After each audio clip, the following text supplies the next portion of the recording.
Hi guys, and welcome to the Dyslexic Reader. Today we are going to be reviewing The Witchfinder's Sister by Beth, Underdown. This is an adult historical fiction that obviously centres around the topic of witches, but it's certainly more the historical witch hunt angle as opposed to a more fantasy side of witches, if you know what I mean.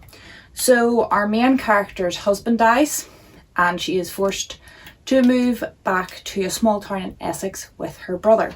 And when she gets back, she finds that her brother has been looking for witches, part of basically a group of people who are hunting witches in the local society, but they aren't actually witches. They're just women who maybe have lost a lot of children or want to live on their own or don't want to get married, and those are seen as suspicious things. And it's about her trying to stop him.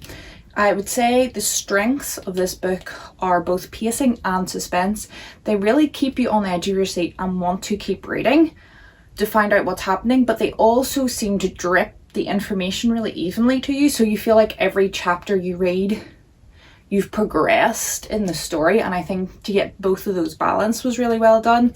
The negatives, I would say, were the ending was kind of bland, but that's because it's one of those books that starts at the ending and it's her telling her story, so you kind of know how it ends up.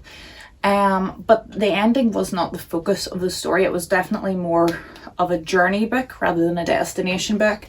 And I would give a warning for there is a lot of infant loss in this. There's a lot of miscarriage, stillbirth, all that kind of stuff, and there's a lot of not only scenes of it but reference to it. So if that is something that you're sensitive to reading, I would maybe give this one a miss.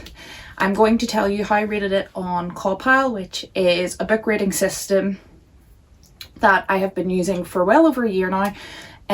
That was originated by Book Roast over on her channel. You can go and check that out. And it consists of character, atmosphere, writing, plot, intrigue, logic, and enjoyment. And then you take those things, you rate them out of 10. And then that gives you an overall rating, which then relates to a star. So for character, I gave it 8. I thought the characters were really good and rounded, but sometimes the motivation behind the character wasn't clear, but I think that also played into maybe the story and was kind of a plus.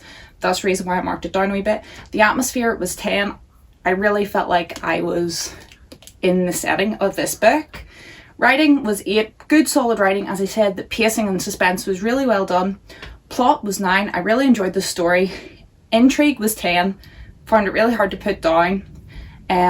Logic was 8. There was a few wee things that seemed weird. As I said, motivation wasn't really clear. There was some knots left untied, but overall good. And entertainment was 10. I thoroughly enjoyed this, which gives it an average rating of 9, which is just the cusp of 5 stars. So I would definitely recommend this book to anyone who's looking a suspenseful read about witches, which is more based in history. It's set in 1645, I believe, more than maybe a modern day kind of fantasy angle to witches.